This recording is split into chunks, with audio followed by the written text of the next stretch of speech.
All right, good evening, good people. Welcome to Talk Tuesday, a series created to empower youth and families through meaningful conversations. This is being brought to you by Steps Foundation, Inc., which blends advocacy and education to support the personal, academic, and social development of young people. Each month, we explore topics that truly matter, designed to strengthen self awareness, spark growth, and equip you with the practical tools to thrive in every area of your life. I'm Abigail Ellis, the Executive Director and host here at Steps Foundation, Inc. This April, we're focused on something that can truly set you up for success, and that's preparing for summer internships and job opportunities. We know that for a lot of our students, this is key, right? Because summer isn't just time off, it's an opportunity to step into your future. So, whether you're applying for your first job, exploring internship options, or simply trying to build your confidence in professional spaces, this month has been all about helping you get ready and standing out. We'll be breaking down everything you need from creating a resume that captures attention to preparing for interviews with confidence to understanding what it means to show up professionally and make a strong impression once you land the opportunity. Because the goal isn't about you being perfect, it's about preparation. And every step that you take right now is an investment in who you're becoming. So we're going to dive in, continue building on those skills, and get you ready to show up, stand out, and succeed this summer. So I'm going to pass it over to you, Anastasia. Thank you. So my first question is, what does professionalism look like for teens?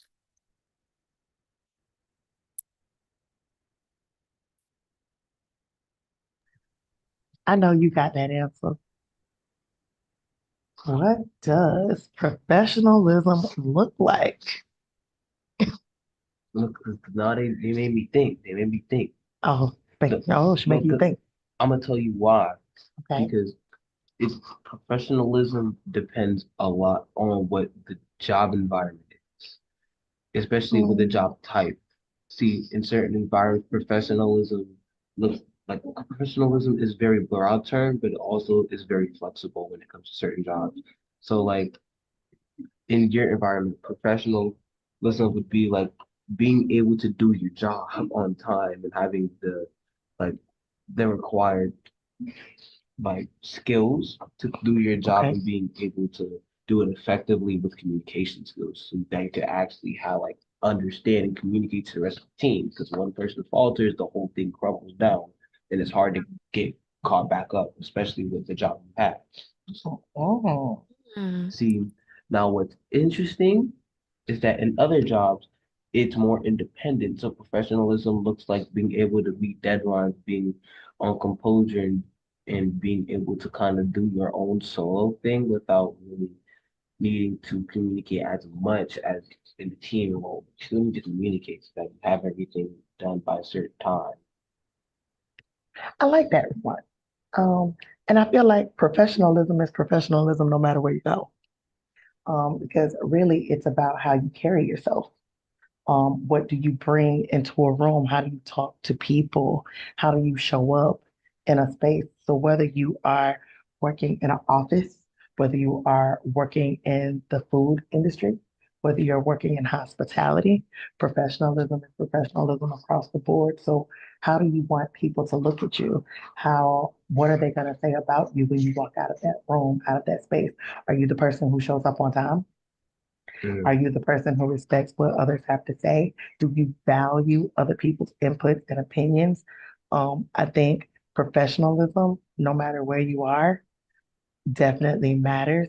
But I definitely see where you were coming from with that because I know depending on the space that you're in, a lot of employers will show you what they feel professionalism looks like based on what they need from you. But again, I feel like you should always walk in with a general idea of what being a professional looks like to you and what do you want people to say is your professional standard when they're not around you. Because even if a job gives you what their definition of professionalism is, when you leave that job and go to another job, They're definitely there different. exactly, You have to be able to find your definition of what that looks yes, like. exactly, exactly. Yeah, I can agree. I agree on both standpoints. Uh, I also would say when I was younger, I did see it from your perspective, Lamar, like just depending on where you're at is where your professionalism should be. So it's kind of like meeting them where they're at. So people say like you're not gonna act like you work at McDonald's at a corporate job or the opposite. But I do believe like I think the best example I could use is like Chick-fil-A employees. They're always on top of their professionalism because they say you'll never know when you'll meet the boss, not your boss, but the That boss. part. And you That never know when they can take you higher up than where you are. So I like that. 100%. And I love that. I love that perspective, Anastasia, because it's true. No matter what environment you're in, you never know who you're going to meet. And sometimes you may find your next employer because you are being a professional in a space. People recruit people all the time, Hmm. and you just don't know who the next person may be. So, being a professional, no matter where you go, is always key. That was a great question. Okay. She's starting us So off hot. yes. So you guys know I love scenario questions. Are Oh we going God, into Since that? here we we're go. Oh, here we on, go. yeah, can't stick to the script.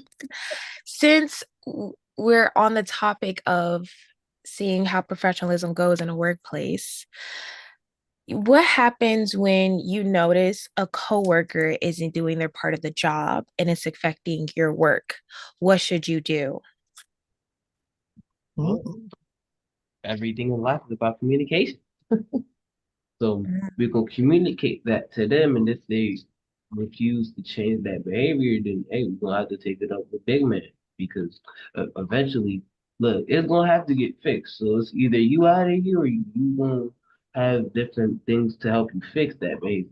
Because not only is it affecting the, not only is it affecting your coworkers and other people whose jobs are going on, it's affecting others and it's affecting the company as a whole. So yeah.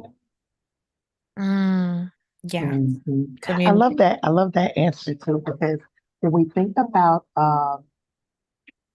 how do we continue to make sure that other people, right, are taking place in that space and being professional, right? I think that, like Lamar said, communication is very important. And I also feel like how you communicate. And I think what Mhm. last month we had a conversation about feedback, Mhm. right? And feedback is key. So being a Yes. team member that can share feedback with other team members is so important. And being able to have a conversation not just with your team member, but also with your supervisor. Supervisors Yes. aren't always there because you want to tattle and get somebody in trouble. Supervisors are there also so that you can give that, like, if you feel uncomfortable giving that feedback, they can give that feedback. Mhm. So drawing your supervisor in sometimes is also just as important as having that conversation with your coworker, because Hmm. your supervisor is there to be that bridge as well. Yes, I And again, I agree. know that's if you got the right supervisor, Right. because I If know you, that matters too. Some people. yes. For Yeah. sure. I I also say because something that I haven't seen a lot of people do until it becomes too late is documenting. I Documenting is never a bad thing. Documenting, if anything, helps you and that person for one, take making them accountable for their actions, and two, making sure that you don't get the burnt end of the stick. It shows a level of professionalism where you're not tattletaling, but you're making sure that everything is up to par and you're not, I guess, fabricating on your words, because sometimes people can say, that's not how I said it, or that's not what I said. But as long as you document it, it's there. See, Okay. I love that you brought up documentation because I feel like a lot of people feel like documentation is the supervisor's job, right? And so Mm-hmm. The I part think even as coworkers, having that documentation also helps you to help your team, help the team member. Because Yes. again, feedback, feedback is, I think feedback is one of the best things that people can ever get, whether it's good, whether it's bad, indifferent, because feedback is just a way to help you to reach a solution to something that someone saw as a problem. But then feedback is also always not just about a negative thing. Some feedback is positive feedback. And so when you're documenting, people are documenting all things. You're documenting positive things so that you can help bring that up, good team morale, right? Yes. Documenting so that you're able to say, hey, I saw this as a problem. I mean, maybe you didn't see it, but I saw it. So hopefully, like if I bring it up, it helps. And then brainstorming together. Document what you brainstormed because one solution may not work for this particular individual, but if you run across the same issue with someone else, that solution could possibly work with the next person. So I think I love the idea that you used, Anastasia, about documentation because I think a lot of people sleep on documentation. 100%. Yes. Sometimes And you gotta put it in the documentation, file. yeah, and it's different. Documentation isn't just you pulling up a document and saying on this day this person did Mhm. this. It can be emailing, it could be talking Yes, in an email, you doing a yes, follow-up. That is forms of documentation. And it could be, yes, and some people look at it as a form of I'm snitching, but you're not. You're just making right, sure that you right. are in good loops and making sure that you have your stuff together and the other person can hold themselves accountable, hopefully. But since we're on the topic of supervisors, how should teens communicate with their supervisors? What do you think is the best appropriate way? How would you communicate with a supervisor? You know, our people say keep your friends close and your enemies closer. I need you to keep your supervisor the closest because look, your supervisor is not only going to be the one that you go to for issues, they're going to be the one you go to with feedback, professional tips, like and things like of that matter. So like you essentially your supervisor should be one of your mentors at work. It is what I'm gonna say. Even though I don't have any experience, that's what I'm suggesting. In all your years of living, what? In all my years of experience, I think I understand that to an extent. No, I love that. I feel like I don't even need to add nothing to that. Yeah, yeah, that's true. A supervisor is like your mentor. Well, Yeah. how do teens deal with bad supervisors? When do they feel like a supervisor Mm. can become, they can go out of bounds? I love that question, and I think sometimes that also depends on the team. Because a lot of teams seem to think that everybody is rude, right? Because it's not giving what they want. Mm, But I feel like, again, sometimes you have to remember how you talk to people as well. So Mhm. there are some supervisors that are absolutely going to match the energy that you give. mm, So if you show up to work every day with an attitude, and now you mad because your supervisor gives you attitude, they gave you the energy you came in with. So I think sometimes even as a teenager, you have to be willing to check yourself. How are you showing up? How are you asking the question? Are you being attentive when you ask the question? Are you asking the same question 20 times? Are you really paying attention? Are you asking with an attitude because you had a bad day at school? Are you right. mad because you didn't get along with your parents? So I think sometimes even as a teen, you have to check yourself. Now, it's not saying that there are not bad supervisors because we know that there are. There are bad supervisors out there, and there are some supervisors that do not know how to work with teenagers. It happens. Um, again, communication is key. So how are you showing up and having communication with that supervisor and saying, I just want to make sure that I understand.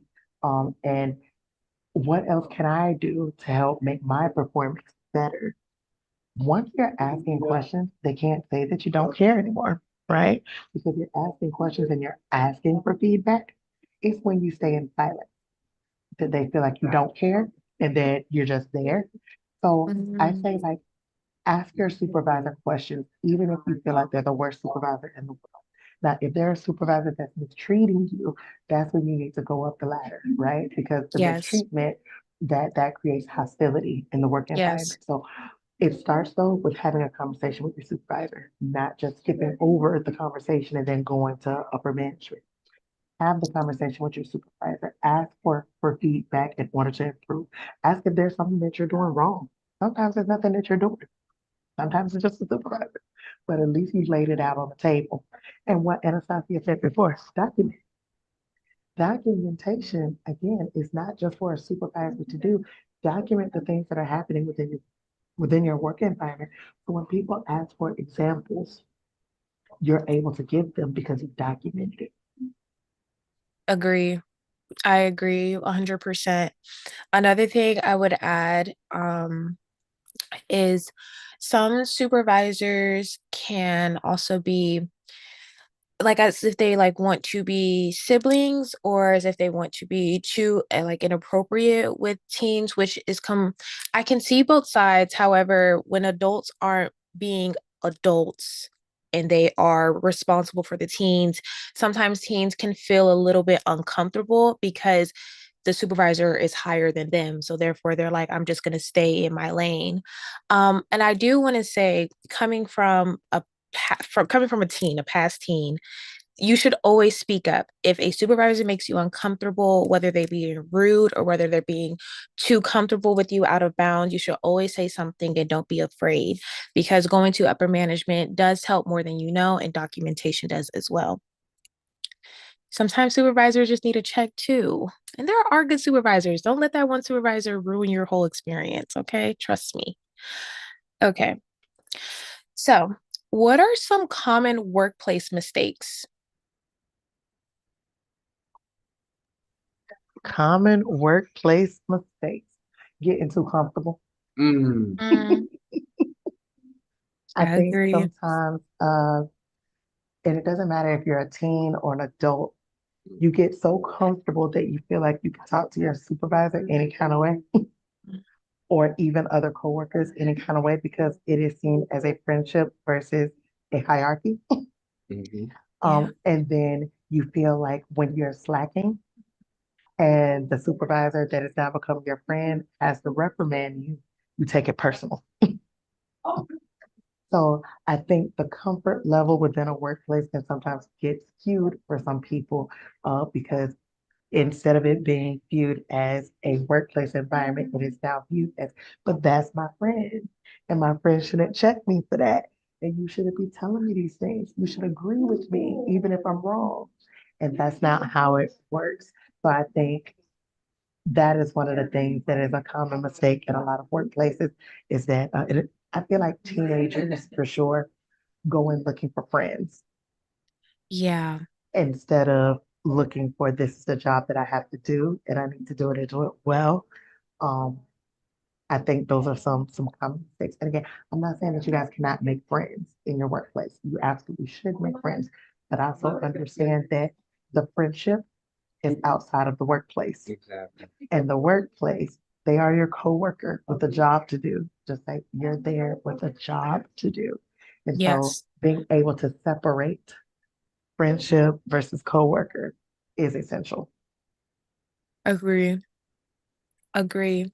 Um, excuse me. I feel like another thing, it's kind of hard to I don't know how to explain it, but bringing your personal life into work. When it comes to mental health, it's super important. I'll always advocate for that. But when things aren't communicated to your boss and you bring up your mental health a lot, it becomes a norm. That's a common mistake that a lot of teens do, especially this generation.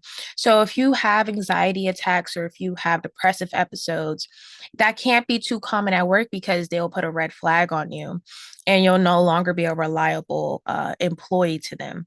So I think that's also important note to take. Not to say that I, what I you're love that. going through is valid, but it's something to take note as and for you to situate before you go into work. 100%. I love that perspective because I think that goes back to that comfort, right? Mhm. When you walk through the door, you're so comfortable sharing all of your personal business. Y'all Mm, keep your personal business at home right? because again, they're there to do a job, right? And when you bring all your personal stuff into work and you're sharing it, they absolutely can and will use it against you. And it's kind of on you because you came in and you shared all of your personal business. They don't need to know who you dated last night. They don't need to know who your brother was married to yesterday. They don't need to Mhm. know any of those things. They don't need to know that your mom was sick last week and now you got sick and now your cousin and your dog get sick. They don't need to know all that. Only if it's affecting your work. do they need to know? Only if, and again, be careful even who you tell that to.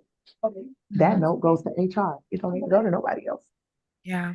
Again, be mindful. I love that, Anastasia, because being mindful of what you say in a space and especially sharing like deep personal things like that, you don't want to do that with everybody. Yes. That's the number one thing. No, no, no. You know how moms be like, don't tell nobody where you live at work. Don't tell nobody your business, please, because they will use that against you very quickly. Okay. How can teens handle workplace conflict?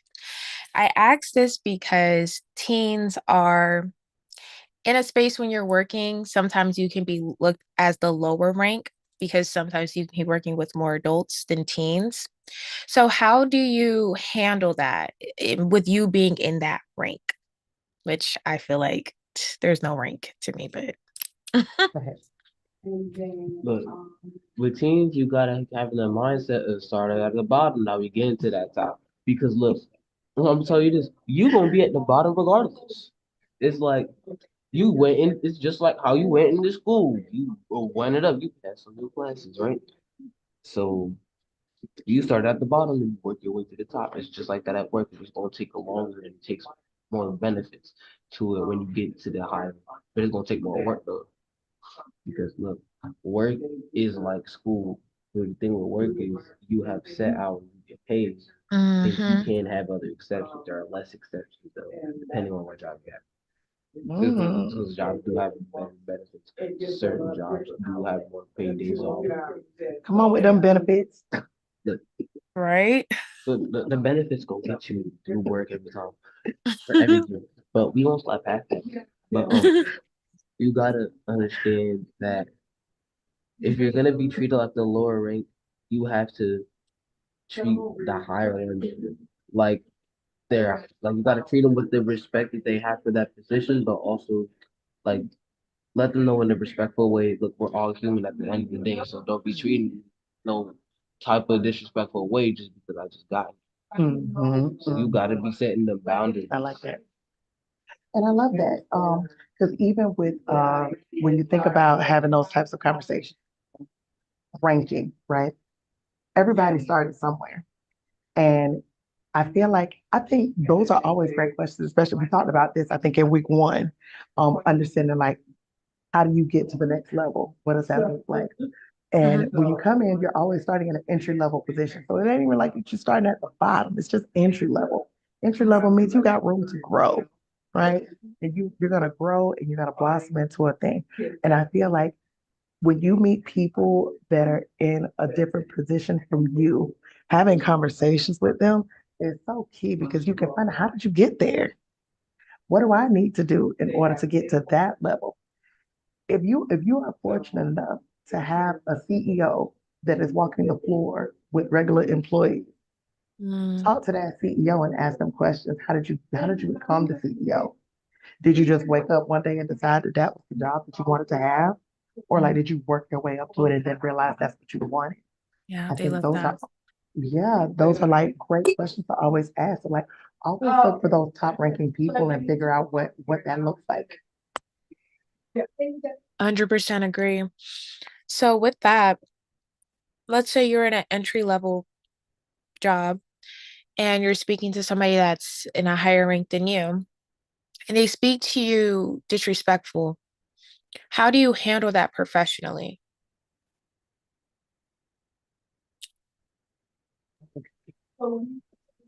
Look, look. First of all, we're gonna be setting these boundaries. Look, that's how this starts. What we not gonna do is take disrespect, but also what we're not gonna do in the workplace environment and the professional environment is give that disrespect back. Uh-huh. So we have to remain calm, collective, maybe give ourselves a minute, but we have to go up to that boss and kind of set that boundary. Okay, just because that you're the boss don't mean you can treat me no type of way, hmm especially when it comes to disrespect, because disrespect comes in many shapes and forms. It does. So we have to be able to set that boundary and that notion that if you're disrespecting me, then how does that make you look as a boss when that disrespect gets out to the public? Mm-hmm. Look at that public image will get you every time. That will. I agree. So so sometimes we gotta remind them. Like you can't just talk to anyone any type of way because how that gonna look on you or how that gonna look at the company? How Mm-hmm. that how that gonna look at the end of the day? I see that. Yeah, that makes sense. I agree. I agree with that. How is that gonna look? Stand on business. I like that. Okay. What's a proper way to call out or request time off? And I don't mean digitally.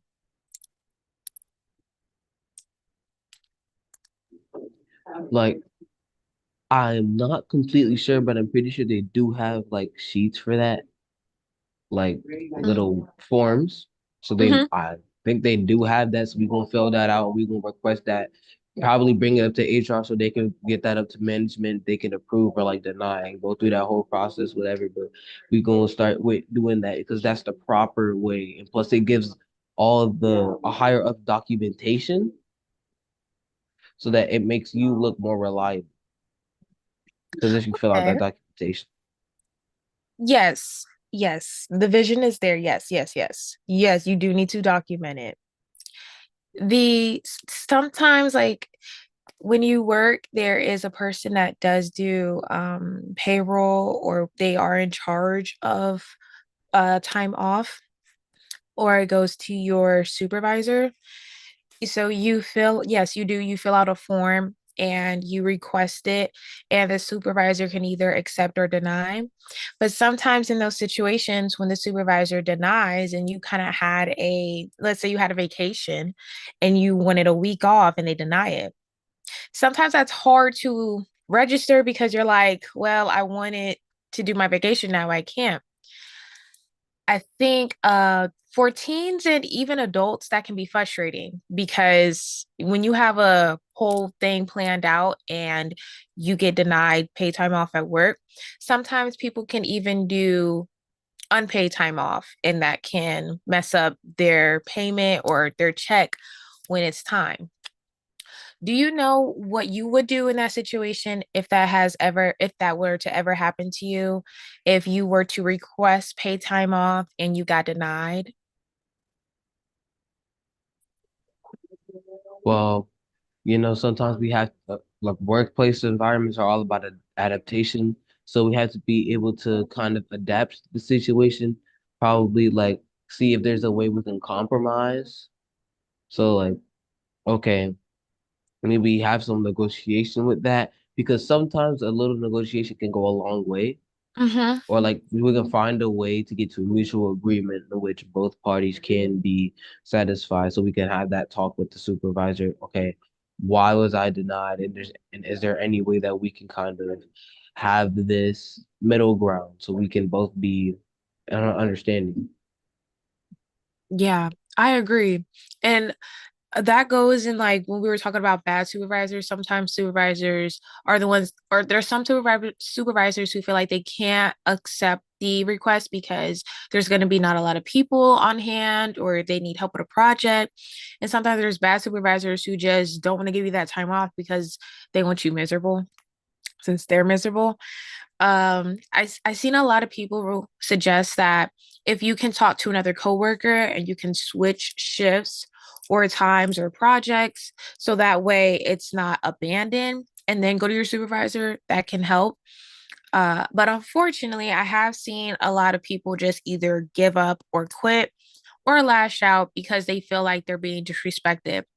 But I want some people to understand that sometimes supervisors have no choice. When they are short staffed or they need help with a project, they can't give you that time off. And although it's bummy because you want to go on vacation, sometimes it just happens. You got to always have a plan B. That's why I always say before you want to plan out the vacation, see if you can get time off because some people make the vacation, make the reservations, even book the trip and flight, and then they're denied. And then it's like, what do you do? I feel like that's a cause and effect type of thing. Yes, but you got to plan ahead. When people don't Hmm. plan ahead, that's how you get cooked every time. That's true. That I'm like the first place you got to plan ahead is your job. And if you know they're stingy with time off, you got to get that handled first before you can get anything done. Okay. What's appropriate phone use at work? Professional contacts, like when it comes to like maybe if your boss isn't on that day, but you need like them for something, you could probably maybe contact them using that. Like if they're or like say you're working a remote job, right? And you need to contact like a coworker or like your boss or your supervisor, that would be appropriate for you because you're contacting someone during your job so that you can have something done or so that something can be finished and you're asking a question, right? Mhm. Now, just scrolling on social media is not appropriate phone use because appropriate phone use would be, okay, this is for the company and this is something I need to do on. This is someone I need to contact. This is someone I've been ordered to contact so that I can Mhm. like be able to do my job either more effectively so I can do my job in general. Yes, agree. With you being VP, how what are your rules or your preferences per se as an ambassador when it comes to the other leaders or the other ambassadors using their phones? What will you tell them when it comes to them using their phone? Because that is a professional setting as well. Well, it all depends on like really what we're doing because you know sometimes we have the meetings and it's like, look, hey, I need you to do your job at the end of the Mhm. day. Like we all have roles and we all have specifics for us to do in like a meeting. So we need to Mhm. fill those specifics first before we do anything else. And we need to be able to get caught up and all that. So and like say we're at like an event. Look, in best case scenario, you don't want to be caught using on that phone because if you get caught using on that phone, that looks bad on you. Yeah, I can see So that. I don't think we want to do that. Yeah, I can see that. That looks bad on you and your whole team. Like it just looks Look, like you guys just aren't paying attention. I get literally, that. because why are you not paying attention? This is your event. Right? This is your event. You're supposed to be hosting this and catering to the people there. Why are you not paying attention? Right. That's so annoying.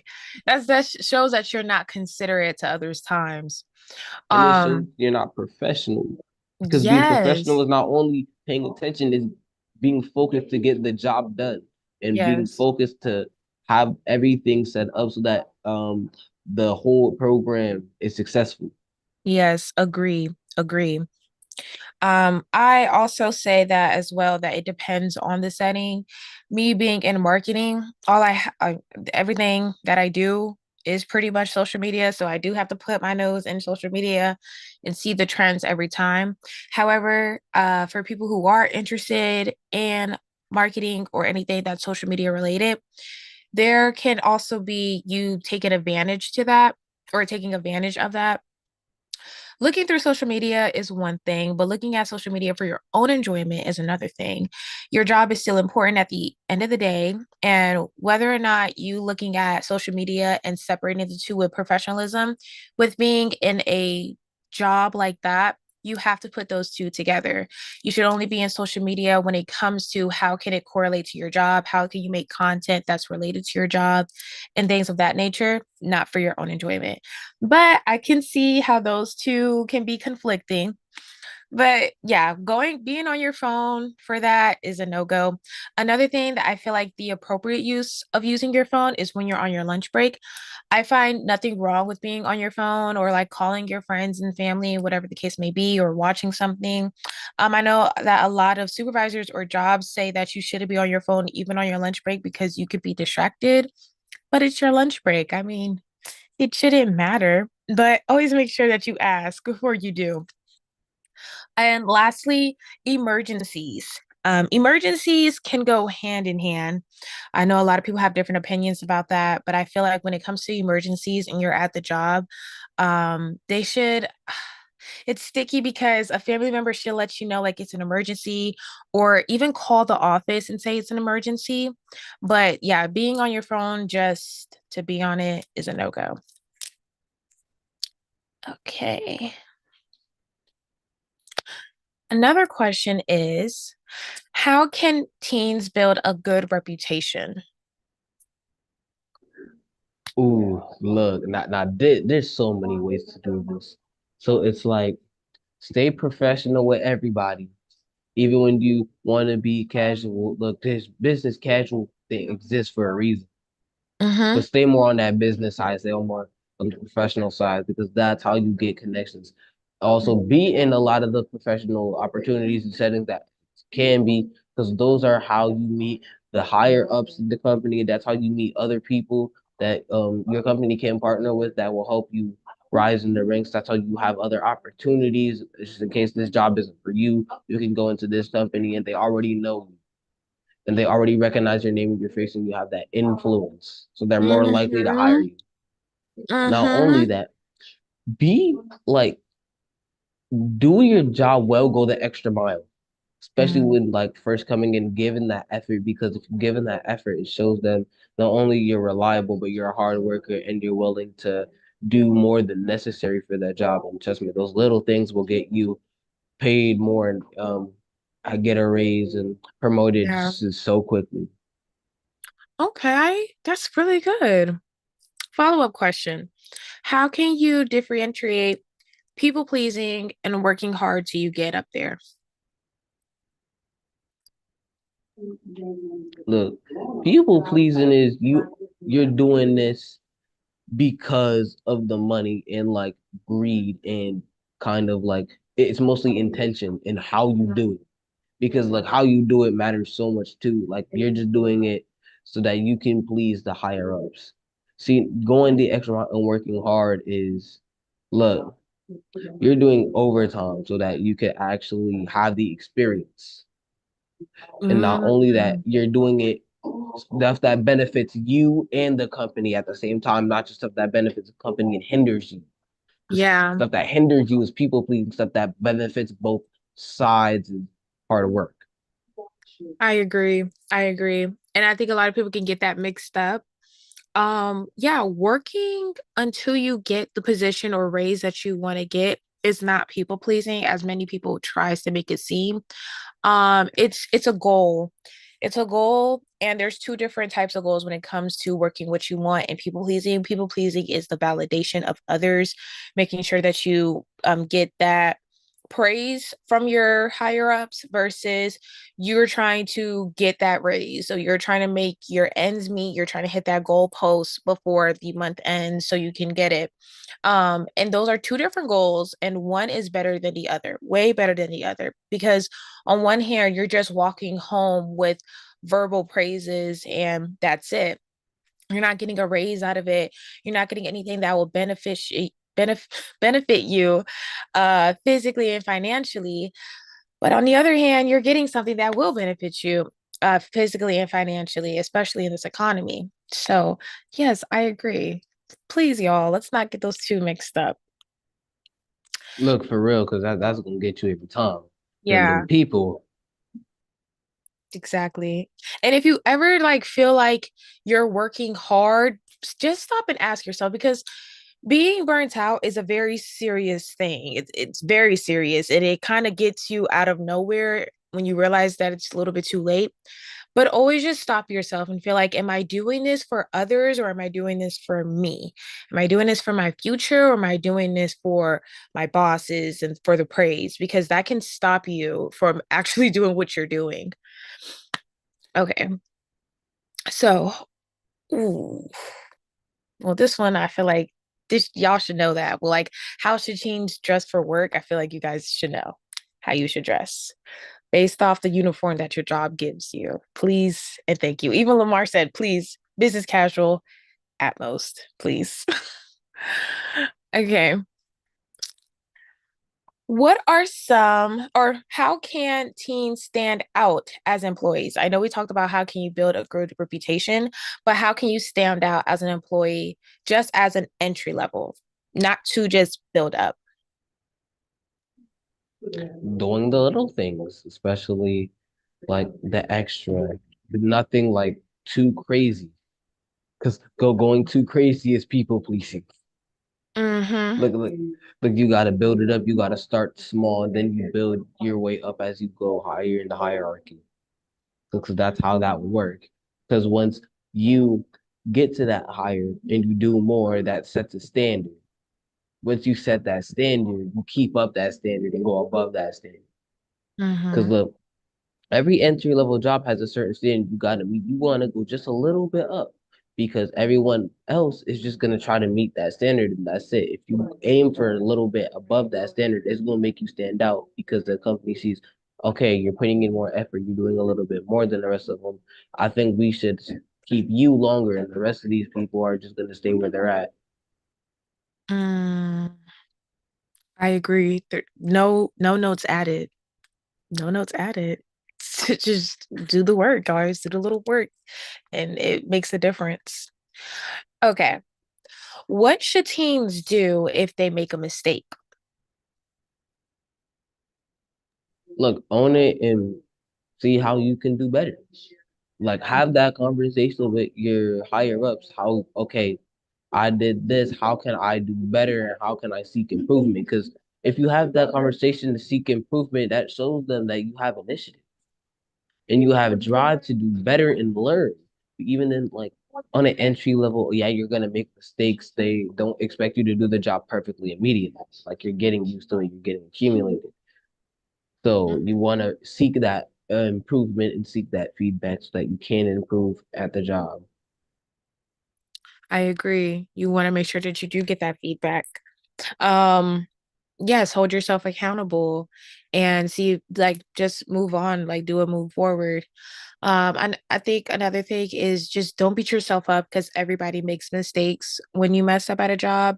And that can be in any situation as far as like being late or turning something in late or not saying something that you were supposed to say or saying something that you weren't supposed to say. Sometimes, depending on the mistake, can feel bigger than what it is, than others, you could say. And yeah, just don't beat yourself up about it. Take accountability and move on. And I personally like to make a joke out of myself when I make a mistake. Like, for example, if I turned in something late last time and we really, really needed it, I'll take myself accountable for it. Sorry guys, I had caffeine today. And when it comes to the next assignment that is just as big as the last one, I'll be like, well, let's hope I don't miss this one. And it's a laughing moment because I can laugh about it. They can laugh about it. Hopefully, got to read the room. And you can move on. You'll do better on it. And later on, you won't even remember. It'll be out your head. Okay. Absolutely. The little humor goes a long way. It does. Humor definitely goes a long way. Humor definitely goes a long way. Okay. How do you handle difficult customers or coworkers? Look, when it comes to customers, just know it's probably a one-time thing. If they keep coming back and they're regular and they keep acting rude.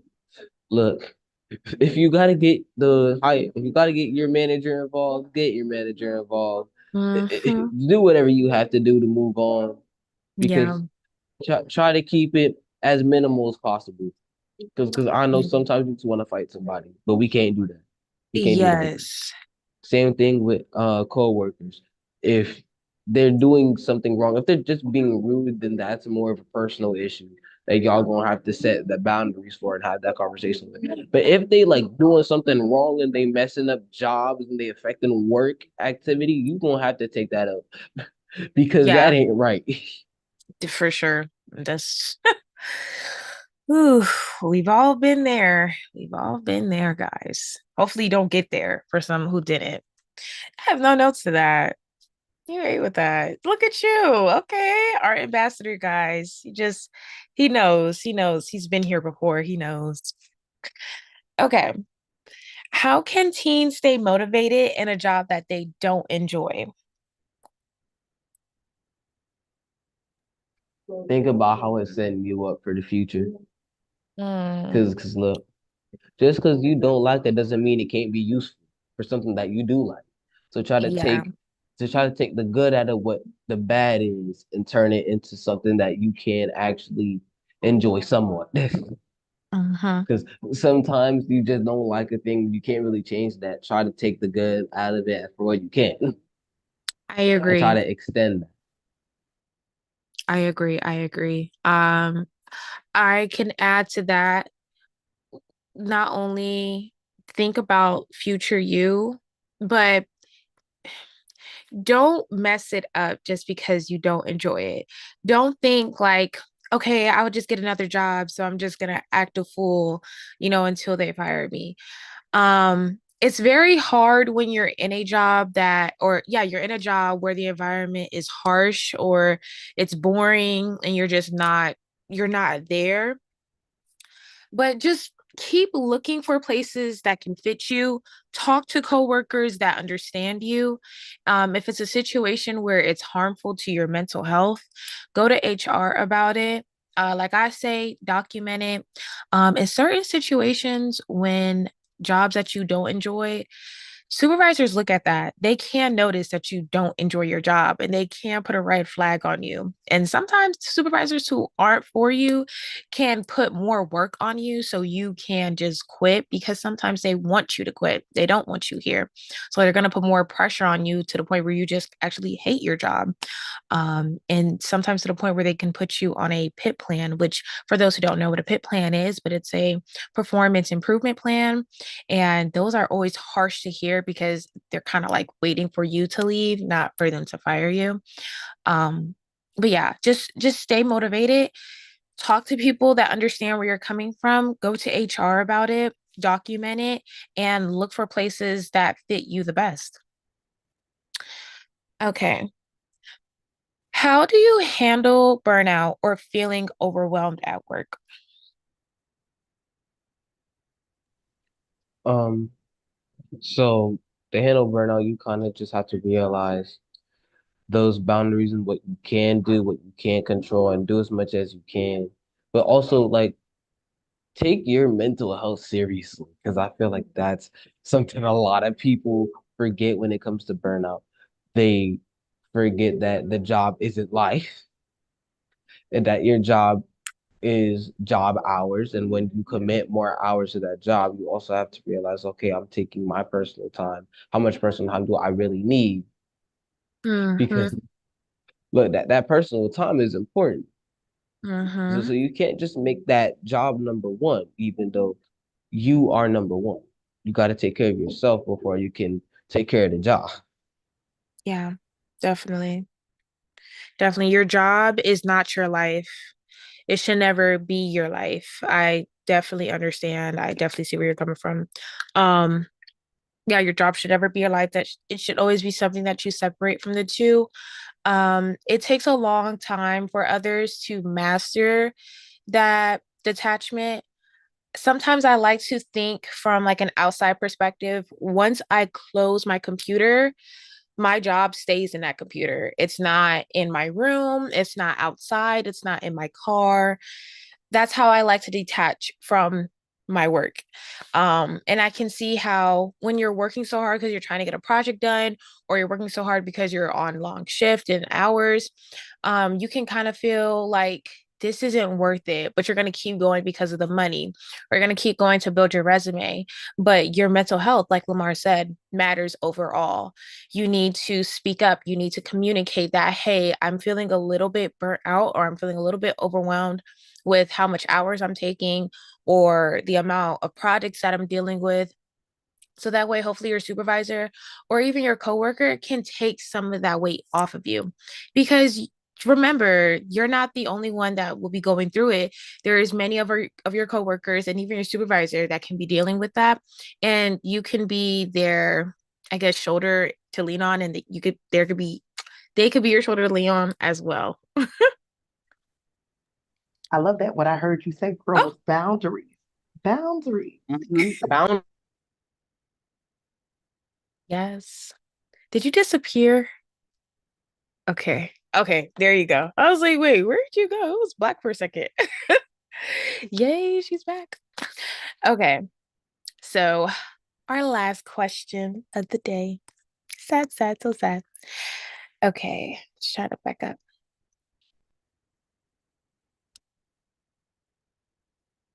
How do you handle favoritism or unfair treatment at work?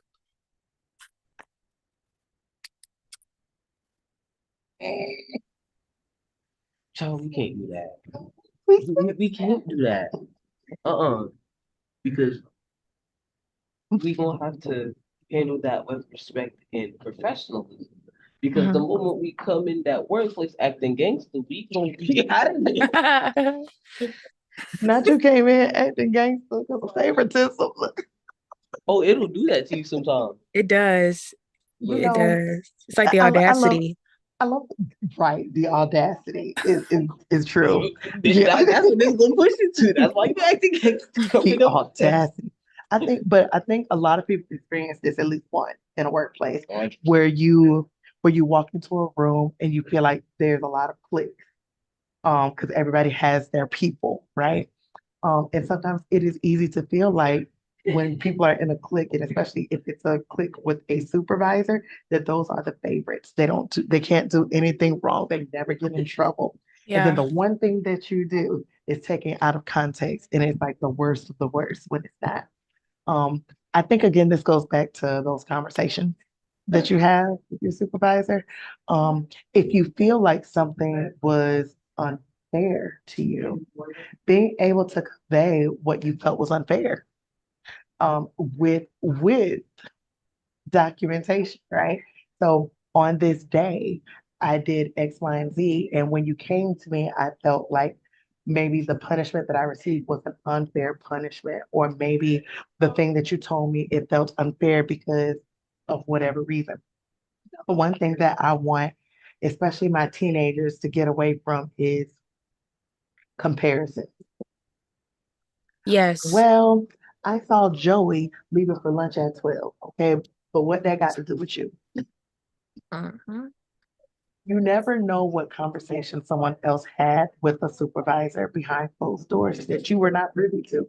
So just because you see someone else doing a thing does not mean that it's preferential treatment. It means they had a conversation that you was just not a part of. And Yes. so comparing what someone else does to what you do is definitely frowned upon in many workspaces. So you want to be careful that you're just not comparing what you see someone doing and turning that into your narrative versus something that is truly happening. So again, something that's factual. So if you felt like you were being treated unfairly, you have to now show why you feel like you were being treated unfairly. And And express that. Yeah. right, and it can't be because you're comparing what somebody else did to what you did. Yes. See, now I will say the only argument I have towards that is precedence. Mhm. Because look, if someone went through a similar situation that you know and you have evidence for, and you have documentation, because that documentation will prove back you up every time, if you have documentation of a similar or the exact same situation happened to someone else, and it was a different treatment other than now, and no rules have changed. Right, Uh-huh. right, Because right. policies do change, but if there have been no known policy changes since that incident, and they were a different treatment, sometimes we have to question the supervisor because why is the treatment different for this person, but it's here for me when there's no known policy change. Yes. And I like that perspective. And I would even change how you word it, right? Because again, now it's personal to you, right? Mhm. And so when you start to feel that things are personal, you personalize a lot. And personalizing means that those are personal feelings that You're you're not bringing into the room. detaching. Correct. And so instead of going in and saying like, I feel like this was unfair treatment just to me, because if they've done it, it probably wasn't just to you. So having a conversation and saying, I feel like you're holding someone else to a different standard than you are to the rest of the staff. Yeah. And now it's not just me. And then if you have the proof, right? Here's proof of so and so doing a thing, and we know that this is against company policy, but the rest of the staff gets punished when they do a similar act. I feel like that's unfair. So being able to say it and take the personal out of it Again, it makes it more factual and it takes it away from feeling like a personal attack when you're going in to talk to your supervisor. Yes, definitely. Because it starts to sound like a I feel,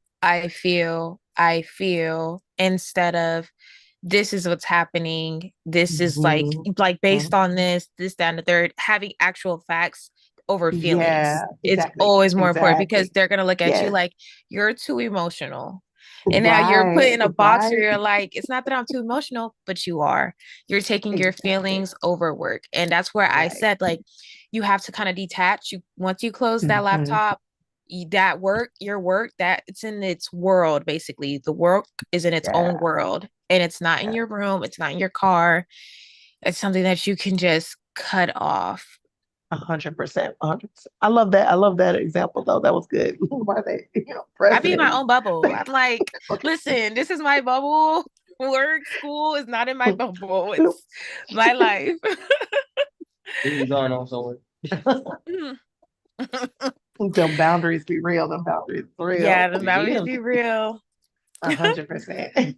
So, before we wrap up today's conversation, we've been talking all about preparing for opportunities, building resumes, and showing up confidently, and getting ready for summer jobs and internships.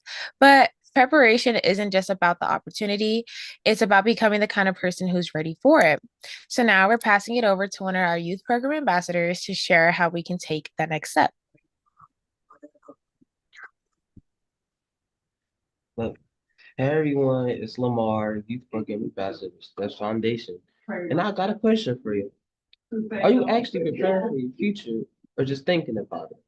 Because thinking won't get you the opportunity, but preparation and action will. This month, we've been talking about resumes, interviews, and job opportunities. But let me keep it real with you.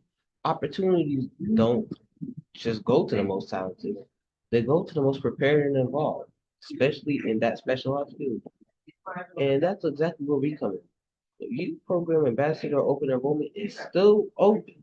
Y'all got 2 days for the 2026-2027 school year, and we looking for students that are ready to step up and stand out.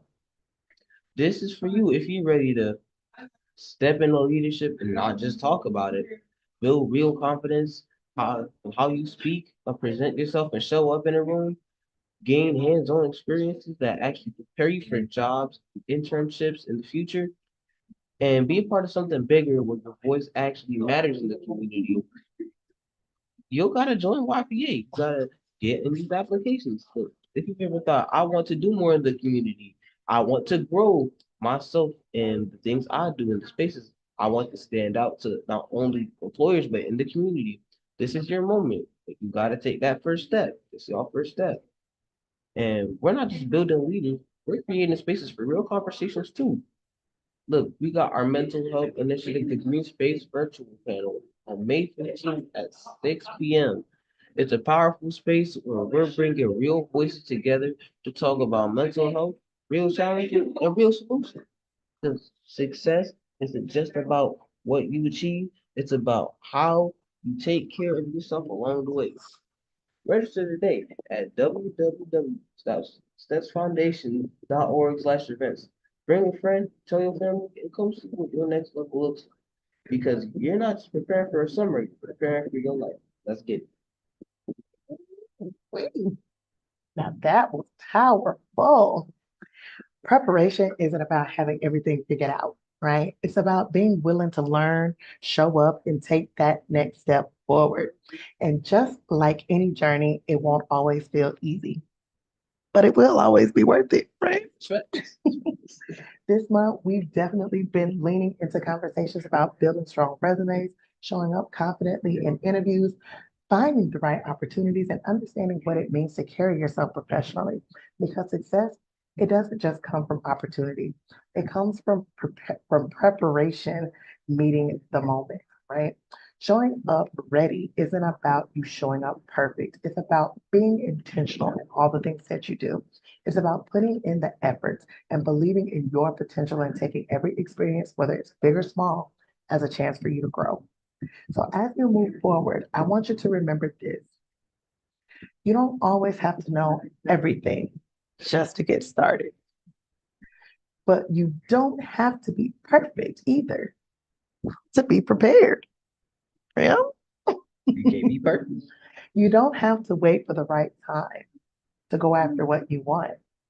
Every application you submit, every interview that you step into, and every opportunity that you explore is building your confidence, your experience, and your future.